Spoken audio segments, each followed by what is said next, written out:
people like me. You need people like me so you can point your f***ing fingers and say, that's the bad guy. That's the bad guy. That's the bad guy. That's the bad guy. That's the bad guy.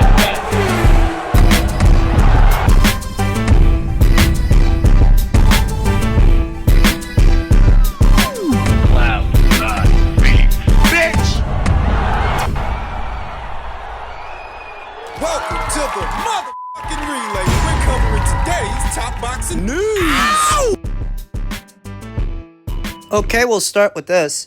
In my previous video, I talked about the ongoing feud via social media between Claressa Shields, Chris Cyborg, and Chantel Cameron's expressed desire to perhaps face Chris Cyborg in a boxing versus MMA kind of fight beyond her upcoming Katie Taylor rematch. To that, Claressa Shields chimed in saying, "This is more your speed, Chris Cyborg. Fight her," laughing emoji. She fights at 147 already and willing to go to 145. Good for y'all. To which Chris Cyborg responded, "Maybe you've found your true calling as a matchmaker." I want to say that this response from Claressa caught my attention because it's almost like she's mocking Chantel Cameron. Saying that Chantel is more Chris Cyborg's speed? What does she mean by that? And what's with the laughing emoji? What's so funny? What's so funny about Chantel Cameron fighting Chris Cyborg when both of those fighters campaign at a closer weight than you and Chris Cyborg?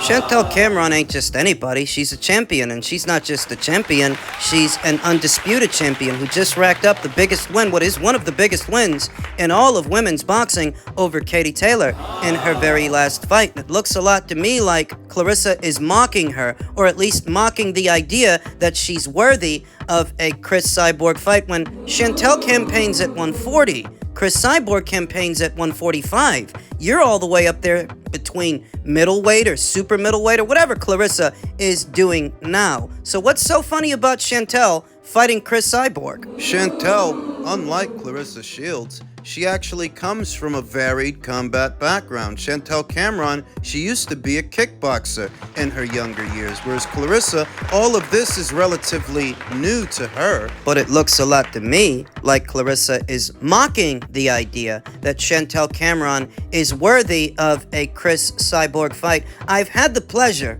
of speaking to Chantel Cameron on more than one occasion. A gracious fighter, a gracious champion, always gracious with her time, and not one to mince words via social media the way you see Claressa often minces words over social media. I noticed that Chantel didn't really respond to Claressa Shields' tweet. She's not one for going back and forth on social media. She's not one to bicker and argue in full view of the public the way Claressa does. Chantel Cameron, she didn't say anything about Claressa Shields' tweet. She didn't, but I will. I'll say this, that Claressa Shields has a lot of fucking nerve, barging into a conversation that no one is having with her. Chris Cyborg expressed an interest in fighting Katie Taylor, not Claressa Shields. Claressa barges into the conversation, tries to make it about herself, and actually demands, that Chris Cyborg move up in weight to fight her? And what the fuck are you gonna pay her to do it? Because she's already worth more money than you. You want to play A-side, you want to play A-side games, well, you need A-side money. And if what you're demanding is that Chris Cyborg move up in weight to fight you, what are you going to pay her to do it? Well, that's just it. If you were to do the fight between Chris Cyborg and Claressa Shields, Claressa's not the A-side, Chris Cyborg is the A-side. And most of the revenue would be coming from Chris, not Claressa. Let's get it straight.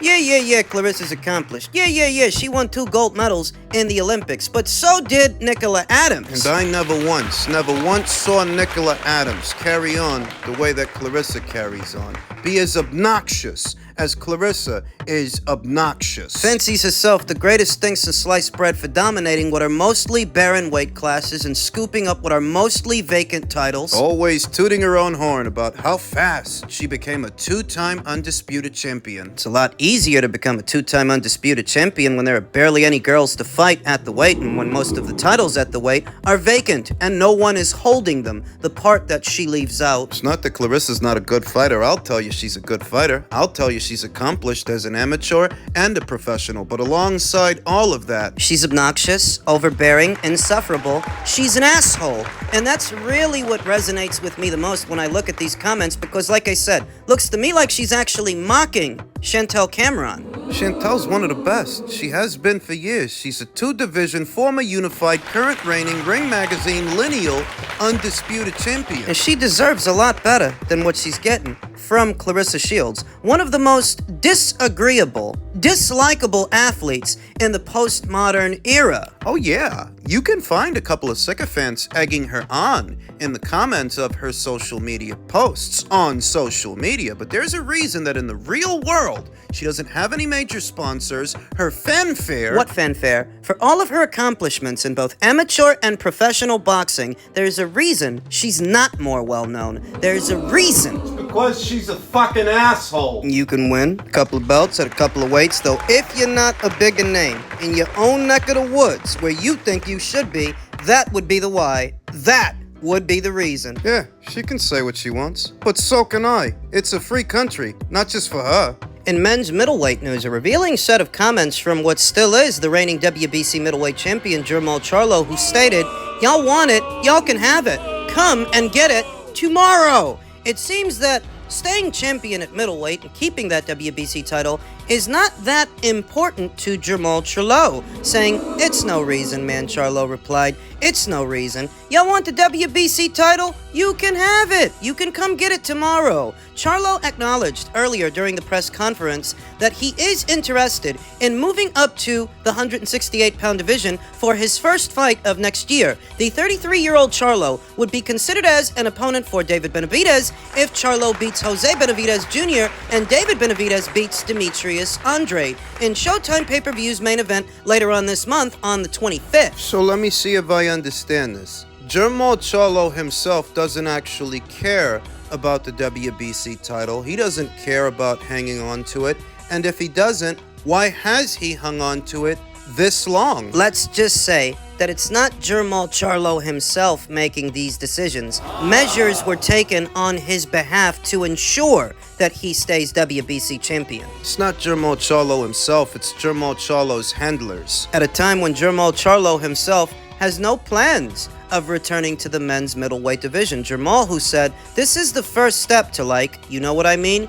Getting to the next weight class." Charlo said of boxing Benavidez at a catch weight of 163 pounds. "I'm gonna use the little brother with his little man syndrome. I'm gonna use him." Understand that Charlo's WBC title is not going to be on the line in the Jose Benavidez fight because the Jose Benavidez fight is being contested above the middleweight limit. So then you ask yourself, if he doesn't care about the WBC title and he's not even going to fight at middleweight anymore, why doesn't he just let it go? Why didn't he let it go a long time ago? Doesn't all necessarily fall on him so much as his handlers, those who handle his career and make decisions on his behalf. You ask me, why has the WBC title been held hostage all this time? And it's because the people at the PBC don't want it to slip away. They don't want it to end up on some other side of the street or entangled in some mandate, some mandatory involving someone else's fighters. What do you mean? Man, I'm listening to the handlers, Charlo said. I'm listening to what the WBC is telling me. When Benavidez pushed the issue, Charlo replied, "You want to make a belt we can fight for? You want to make a belt we can fight for? It's nothing but a trophy. It's nothing but a trophy, dog." Supposed physical injuries and mental health issues have contributed to Charlo's lengthy layoff. Mauricio Suleiman, president of the WBC, has publicly supported Charlo and has not named him a champion in recess, even though he should have. If physical injuries and mental health issues have kept him away from the ring for 2.5 years, why shouldn't you label him a champion in recess? He's already in recess! He's literally been in recess for the last 2.5 years. Veteran boxing scribe Keith Idek posted a portion of Charlo's quote, reference to the WBC title and how it's just a trophy, and to that, Mauricio Suleiman, the WBC president himself, readily responded, saying, "It's very unfortunate to post such a misleading comment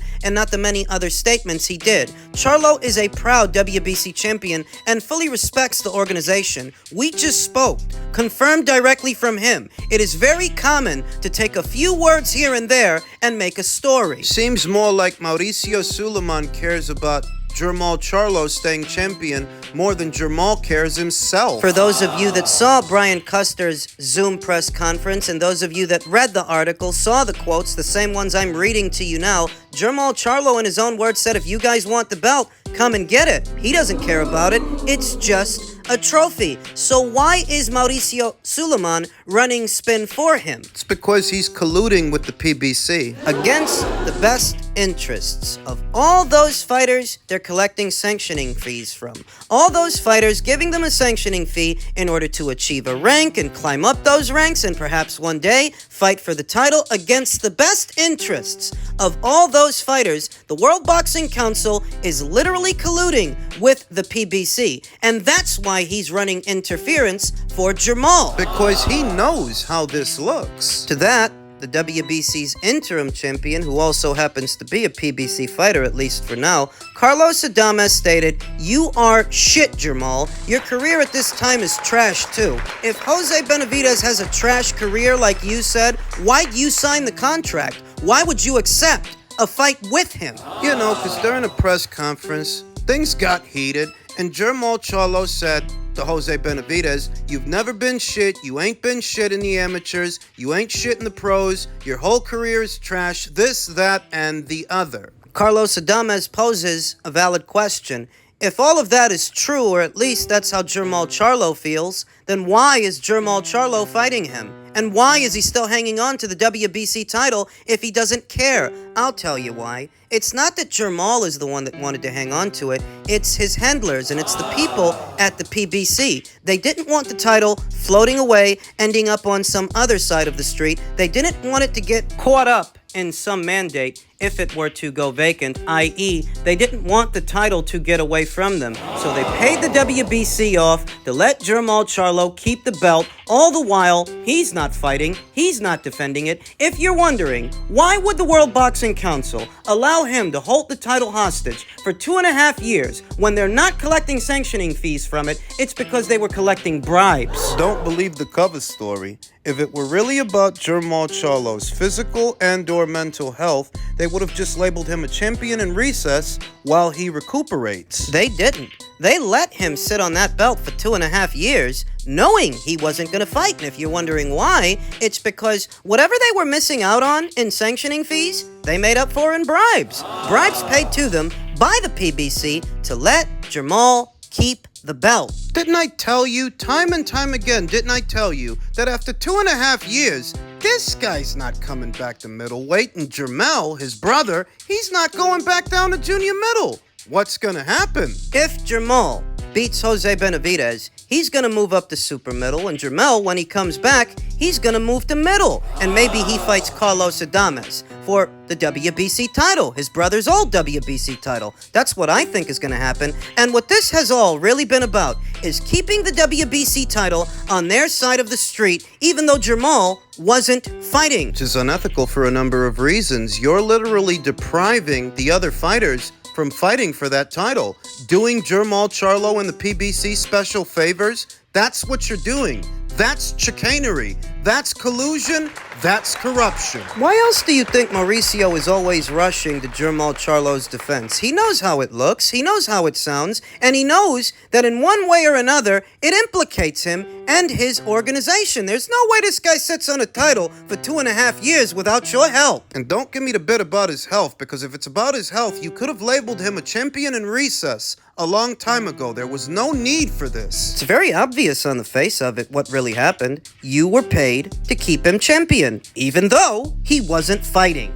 Just in keeping with the theme of all things middleweight, newly crowned unified middleweight champion Janibek Alimkhanalai shreds Carlos Adames, who I just mentioned, saying, "You are easy work for me." Carlos Adames has been asking for a Janibek Alimkhanalai fight, though I don't know what, if anything, his handlers have done to get it. You were knocked out at 154 pounds, said Alimkhanalai on his social media account. You are easy work for me. Everyone knows this. Alimkhanalai's words were a bit erroneous considering that Adames was knocked down, not knocked out by Patrick Teixeira. Better still, he was beaten. And these two guys have been going back and forth like this for weeks, for months. Is it going to result in a fight? I'm not sure. The PBC are between broadcasters right now. Rumors about Amazon, rumors about Netflix, though nothing confirmed and nothing finalized. If you're Carlos Adames and you wanted to make a break for it, go to some other side of the street, now would be your chance. I mean, we see his PBC stablemate, Edwin De Los Santos. His next fight is on the top-ranked side of things, against Shakur Stevenson. Before that, earlier this year, we saw Stephen Fulton go from the PBC side of things over to the top-ranked side of things for the Inoue fight, so it can be done. Janibek Alimkhanalai warned, you know I can knock you out easily. If you are a man, keep your words. And that's the question. How bad does Carlos Adames want this fight? How bad does he want it really? The PBC don't have him doing much of anything, so if he wanted to make a break for it, now would be his chance. But I have the sneaking suspicion that the people at the PBC might have a plan for Carlos Adames. And the plan might be not facing Jermall Charlo. Jermall's not coming back to middleweight.